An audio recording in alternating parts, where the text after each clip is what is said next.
The Renaissance was a period in the history of Europe spanning from the 14th to the 17th centuries AD. Renaissance is a French word meaning rebirth. The period is called by this name because at that time people started taking an interest in the learning of ancient times, in particular that of ancient Greece and Rome. The Renaissance was seen as a rebirth of that learning. The Renaissance is often said to be the start of the modern age. As Europe shifted from the Middle Ages to the Renaissance, the daily life of the average person changed as well. People began to enjoy more luxuries, nicer clothes, finer foods, and the arts. There were more craftsmen, artisans, and merchants who developed into a middle class of people who had sufficient money to keep themselves from poverty. The typical home for a poor farmer was a one-room hut, but wealthier merchants began to live in larger and more spacious homes. These homes, while relatively luxurious, would have been damp, cold, and dark compared to today's standards. Running water was a pipe dream, and bathrooms were virtually non-existent. During the Renaissance, creative storytelling was starting to become big, with many plays and oratorios being written and acted out. The majority of people at the time couldn't read or write, but those who could would write these plays so that the illiterate could have some form of entertainment. Music was also popular throughout the Renaissance, however this music was usually improvised in contrast to today's, and was used mainly for storytelling purposes. Genres were also popularised for the first time, including religious song, folk music, and lullabies and nursery rhymes for the children. Along with music, the Renaissance also had dance. The nobility usually danced in couples, and these were stylised courtly dances. Ordinary people enjoyed folk dances similar to today's square dances and jigs. During the Renaissance, religious leaders had a great deal of influence on government and other aspects of public and private life. The Catholic Church grew during this time, its leaders were getting richer and the church was growing in number and wealth. Christianity as a whole, however, was still seeing a decline from the bubonic plague in the early stages of the Renaissance. It was possibly because of this that philosophies like humanism became more popular. Employment was average during the Renaissance.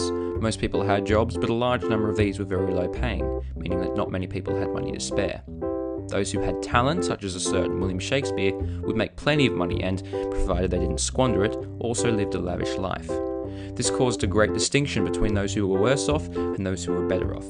You either had money and lived the high life, or had no money and lived in poverty. A typical woman would stay at home and look after the household, children and cooking.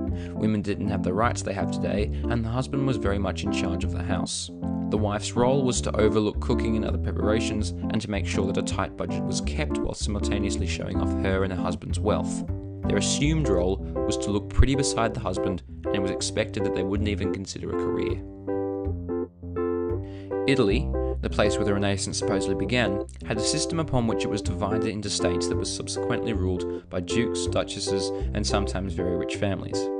However, countries like Spain and England had monarchies, or kings and queens, as their heads of state. In the case of England, Queen Elizabeth ruled the country from 1558 to 1603, the time of her death. Under her rule, England received over 300 proclamations that governed their lifestyle. A pattern observed in most monarchies of this era was that the people tended to follow the example of their leader obsessively. For example, when Queen Elizabeth's teeth rotted from consuming too much sugar, her loyal subjects painted their teeth black to copy her. There was a large enforcement of the division between the numerous social classes: the monarch, nobility, gentry, merchant, yeomanry, and labourers. The monarch, leader of the country and their royal subjects. This class was exclusive to the royal bloodlines. The nobility. The noblemen and knights made up the nobility class, which governed England's upper class. The gentry. The gentlemen and gentlewomen made up the rest of the upper class, being defined as those who didn't have to work for a living. They were the most important class in society owing to their wealth and the numbers to which they grew. The merchant and yeomanry. The middle class of society consisted of the merchants who exploited new advances in commerce and trade, and the yeomanry who, while not poor, were always on the brink of poverty. The labourers, the artisans, masons, anyone who did their work with their hands belonged to the labourer class. Poorest of them all, this class did the majority of the work for the country. Food was a very important part of the Elizabethan society. 200 of the Queen's 382 proclamations were food-related. With advances in farming and trade, spices that were previously exclusive to the monarchy because of its high value was now readily available to the upper and middle classes. Spices, such as turmeric, were infused into every meal when possible. This characteristic of overuse of spice became a trademark of the guest hosting lady, to show off with spices when guests were around, but to keep a tight ship when they weren't. The other famous aspect of Elizabethan dining was the head-to-tail principle of eating, leaving nothing to waste, eating every last part of meat that was to be found. Clothing was culturally important in that it reflected a person's status in the social classes. The clothing was exclusive to class. It was absurd to think of a labourer wearing the clothes of a nobleman or gentry. The upper classes wore expensive fabrics made from exotic velvets, silks, and satin. The clothes of the royal family were trimmed with ermine, the fur of a stoat, and the clothes of noblemen were usually trimmed with less expensive fox and otter fur. In contrast to this, the impoverished peasants of England wore simple clothes made of English cotton, fur, and leather. Colour also played a role in clothing. The richer, brighter, and deeper the colour, the more it cost.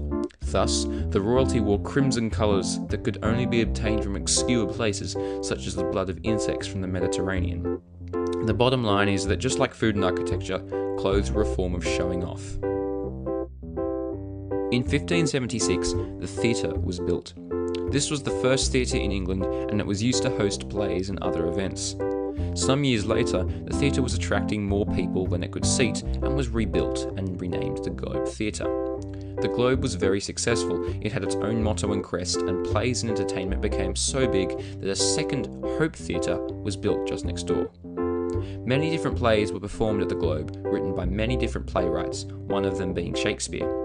The Queen attended many of these, and there was an advertising banner above the entrance. This made this form of entertainment very popular and very profitable. The Renaissance observed a severe decline in religion, that is, the Church experienced a severe drop in power. Many attribute this to the bubonic plague of the 14th century. People came to church almost daily to pray for their loved ones, but still people died. This could be what led to the show-off lifestyle and lavish living that the nobility experienced during the Elizabethan era, an inflated sense of self.